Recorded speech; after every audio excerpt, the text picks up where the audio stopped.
MSC TV News Hour, reaching you live from the city of Lokoja, the Confluence State of Nigeria. I am Sherifat Onono Mohammed. The headline: SOLUDO declares curfew in 8 local government areas following the killing of woman, 4 children by gunmen. PDP presidential primary to hold as court adjourns suit. 11 newborn babies die in Senegal hospital fire. And MOURINHO'S Roma win inaugural Europa Conference League. Now the news in detail. The presidency wishes to caution against any knee-jerk reactions, the creation of panic, disruption of lives and livelihoods, or even retaliatory violence following the viral videos of the alleged killings of non-indigenes by the Eastern Security Network (ESN) and its mother terrorist group, the Indigenous People of Biafra (IPOB).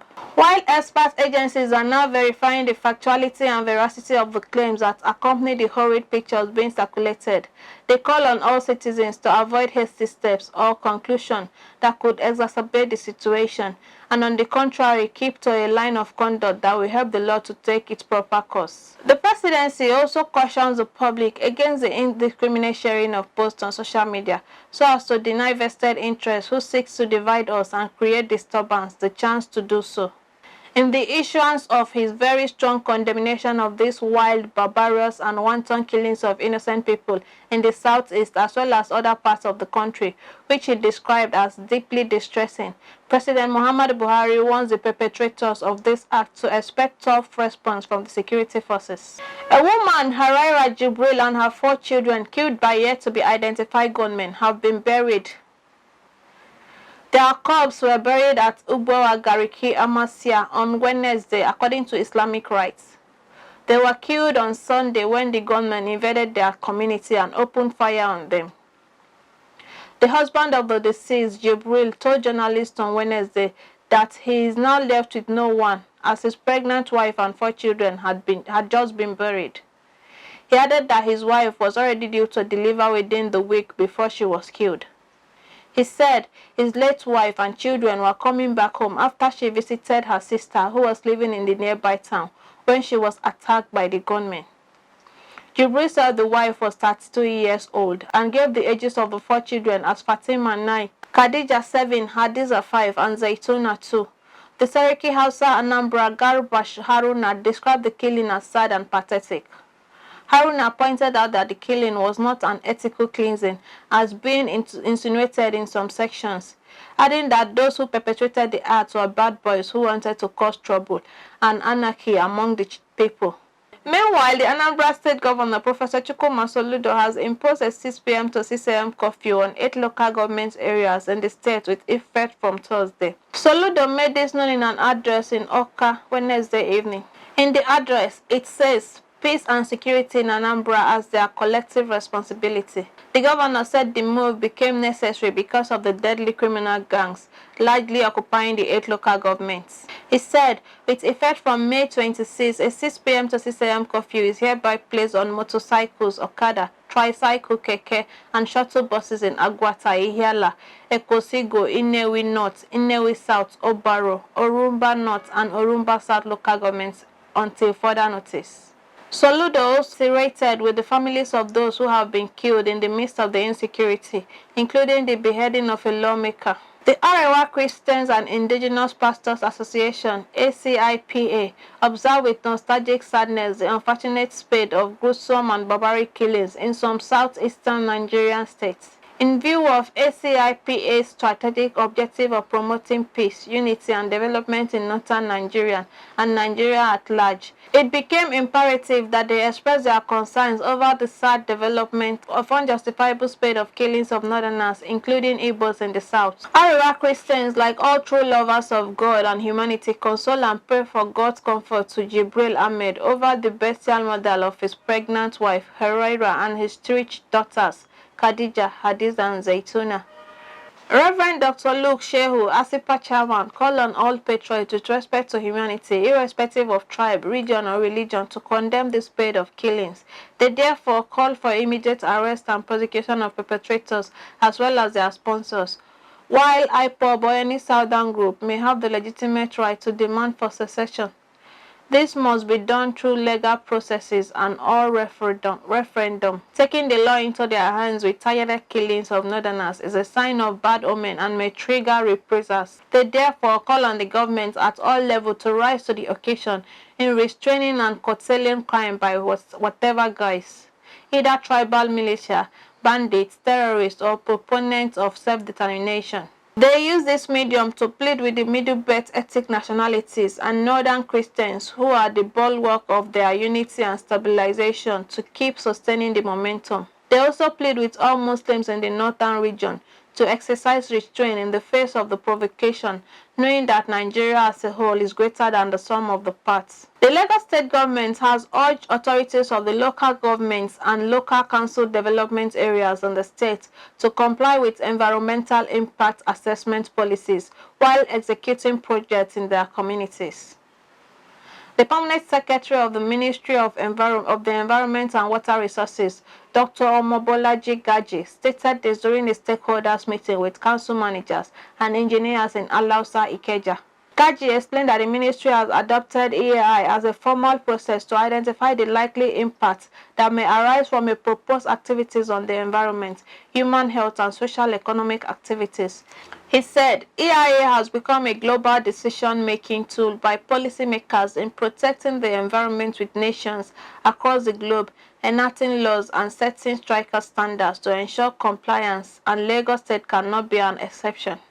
The Institute of Chartered Accountants of Nigeria has partnered with the Bank of Industry to establish a world-class hub aimed at advancing competence and promoting the entrepreneurial skills of members. According to a statement, ICANN President Comfort Eitayo stated this in her address of welcome at the commissioning of the Innovation Hub in Lagos. At large can access the necessary skills and competencies required to become job creators and productive contributors in today's tech-savvy world.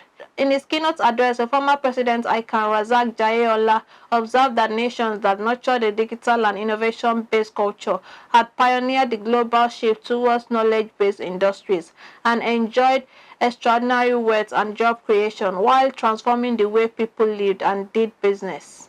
We'll go on a short break. We'll be right back. GYB. Governor Yaya Bello, a man of many parts.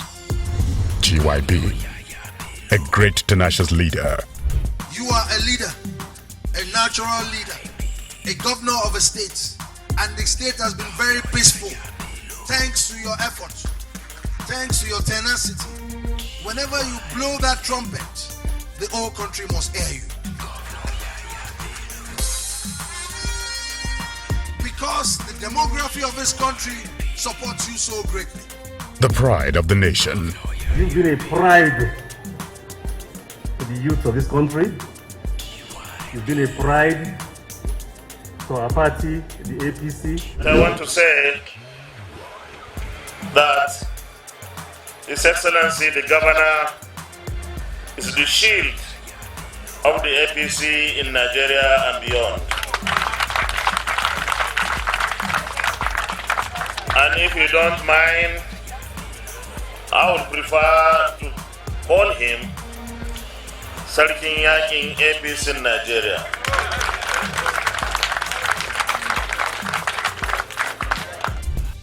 A political strategist. There are only two people in the APC that give me headache. I'm worried about Governor Yaya Bello because of some of the footprints I see him doing, and he's young, he can connect to the right audience. I've seen that of all of them, he's the only one who has been consistently taking steps to try to cut people. Governor Yaya Bello, a trailblazer.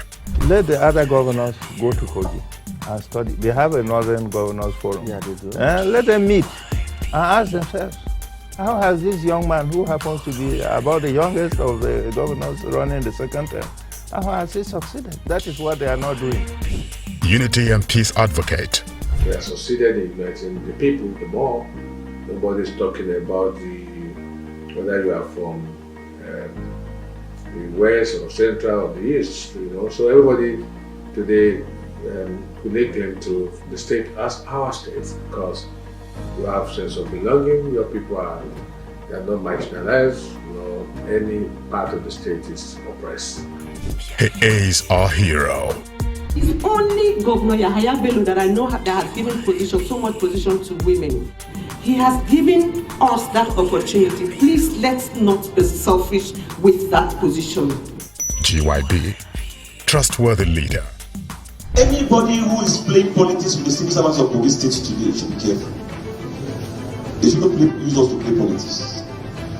They should engage us and discuss with us frankly and what they really have on hand to offer Kogi workers. Let us see different from your own. Leadership with inclusion. All the other governors in Nigeria, please emulate a governor like Yahaya Bello. Don't give us only SA and PAs and all that in disabilities. Appoint us into other respective offices where we can work and show you that we have capacity to deliver. A polypath and pace setter. He has an eagle eye to discover potentials in human being. He discovered me, unveiled me to the world, and I'm where I am today. Governor Yahaya Bello, prudent and accountable. Rating of the state has been very, very high in terms of accountability. When the SIFTAS results that was undertaken by World Bank came out in 2017, Kogi State came second. And 2018, Kogi State came first.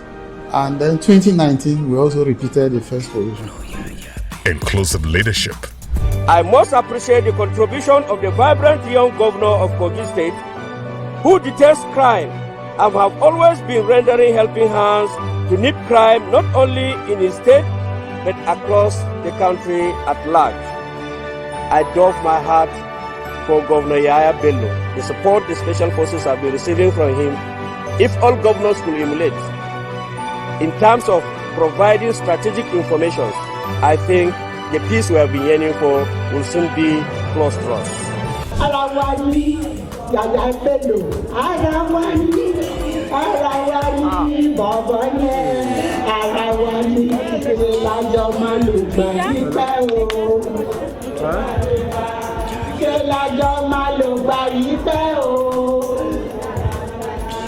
This is who Governor Yahaya Bello is. This message is brought to you by friends of GYB. Welcome back.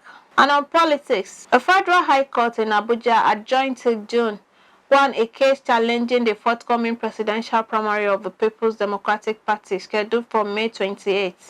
One of the presidential aspirants of the PDP, Ndukwe Chukwudi, had on April 28 asked Justice Donatus Okorowo to stop the presidential primary for contravening its zoning agreement and not agreeing to field a candidate from the southeast. Justice Okorowo at the time rather fixed May 18 for parties to file their written addresses, which would then lead to a verdict on the case. But on Wednesday, counsel for the PDP chairman, M. Aliu, told the court that he had entered an application before the Court of Appeal. He therefore urged the court to adjourn since his application before the Court of Appeal will be heard on May 26. Other defendants in the suit, including the PDP National Secretary, Samuel Anyang, and another interested party, aligned with the submission of Aliu. But Chukwudi's lawyer, Paul Erokoro, argued that the court should refuse the second defendant's application, but added that an application for a stay of proceeding or adjustment fell within the discretionary power of the judge. Justice Okorowo held that he would have to adjourn proceedings because an appeal had been entered. He also said the adjournment was necessary because one of the parties seeking to be joined in the matter had not been heard. The judge said he has seen the process filed by the second defendant regarding the appeal, and parties have acknowledged that they have received the notice of hearing. Alhaji Muhammad Abacha, son of former military leader Sani Abacha, has emerged as the governorship candidate of the People's Democratic Party (PDP) for the 2023 general election in Kano State. Abacha polled 736 votes to defeat his closest rival, Jafar Sani Bello, who scored 710 votes in the primary election on Wednesday in Kano State. Announcing the result, the returning officer, Amina Garba, declared Abacha as the winner of the primaries, having scored 736 votes. The chairman, the Electoral Committee, Alhaji Mohammed Jamiu, said the primaries were legally conducted with validly elected delegates and supervised by the Independent National Electoral Commission, INEC. police and state security service operatives.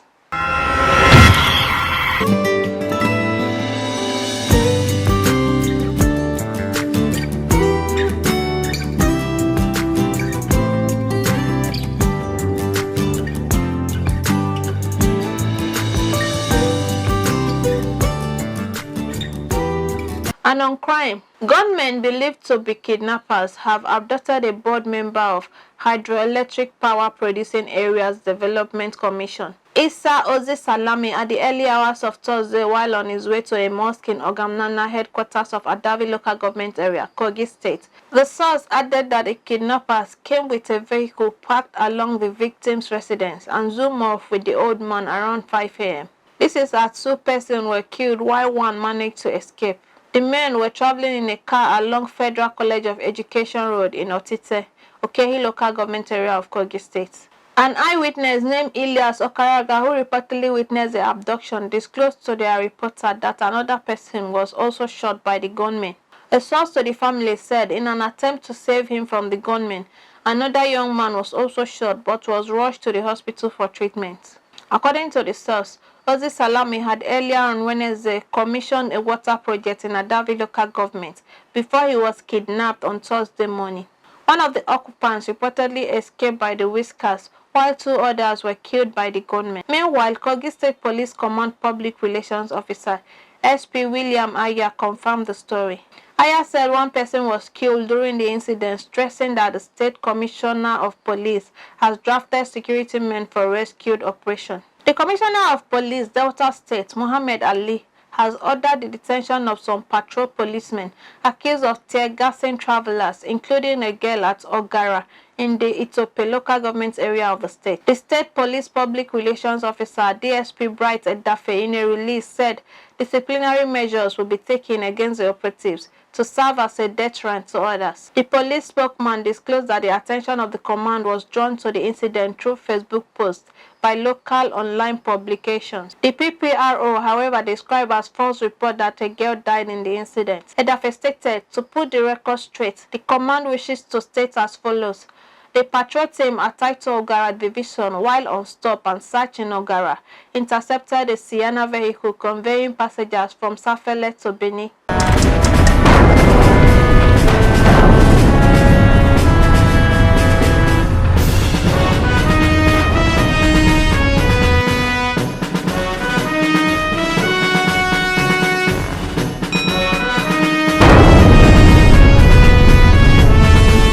And on foreign, 11 newborn babies have died in a hospital fire in the western city of Taiwan in Senegal, the country's president has said. The fire at Mim Abdul Aziz by Dabak Hospital was in the maternity department, President Macky Sall tweeted. Initial reports suggest the fire was caused by a short circuit, according to Senegalese politicians. 3 babies were saved from the fire, said the city's mayor, Demba Diop Sai. He said an investigation was underway and he would be cutting his trip short to return to Senegal immediately.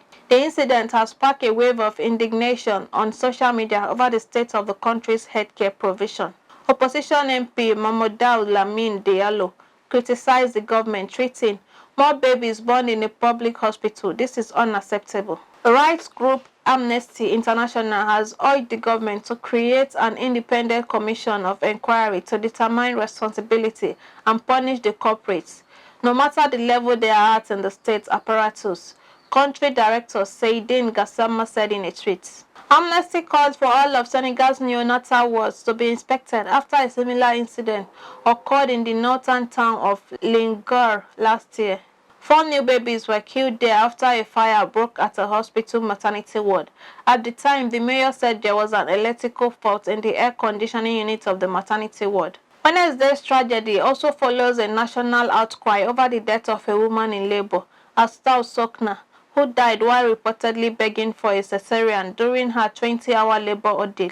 Her unborn child also died. Let's now join Jonah Malik for our sports update.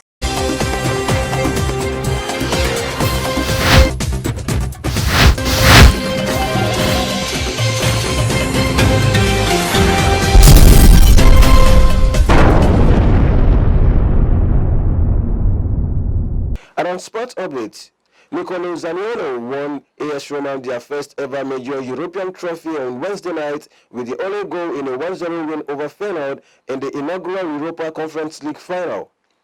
Italy international Zaniolo struck with a well-taken finish in the 32nd minute to earn AS Roma their first trophy of any kind since 2008 and cap a successful first season for coach Jose Mourinho in Rome. Mourinho's team rode their luck, with Feyenoord having the lion's share of the play and twice striking the woodwork in the second half. But they remained solid in the face of the Dutch dominance and brought joy to one of Europe's most passionate and success-starved fan bases.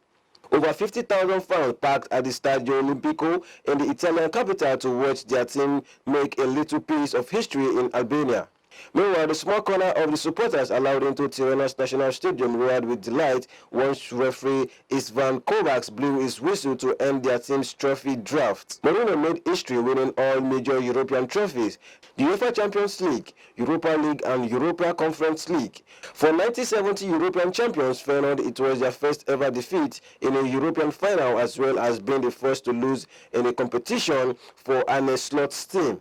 Following a stellar performance at the recently concluded French Division 1 Feminine 2021-2022 season, Super Falcons goalkeeper Chiamaka Ndozie has been awarded the Bruno Martini Award for Goalkeeping Revelation of the season in French women's football. Ndozie helped aside Paris FC qualify for next season UEFA Women's Champions League after finishing third on the table, which guarantees them a place in the continental competition. The former Rivers Angels goalkeeper, who joined the French outfit in 2020, was an integral part of the team, keeping 13 clean sheets in 19 league appearances for Paris in the French top flight last season. Ndozie was nominated alongside Stade Reims goalkeeper. Ndozie was nominated alongside Stade Reims goalkeeper Emily Alvarado and MSC GPS goalkeeper Colette Moch. After scoping the award, the 21-year-old took to her Twitter handle to express her delight at winning the top French award. The award is voted for by other goalkeepers, professional football goalkeeper coaches, and members of the Goalkeeping Coaches Association. Ndozie is part of the Super Falcons invited for campaign ahead of the Women's African Cup of Nations. And that's sports update on MLC TV News. I am Malik Jonah reporting. Back to Akasta for more stories.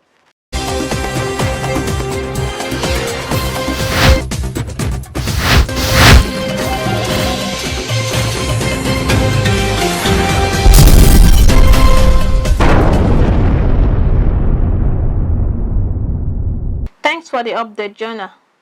And that's the size of our package today. Join us tomorrow at this same hour to watch our news as we give you updates on happenings within and across the globe.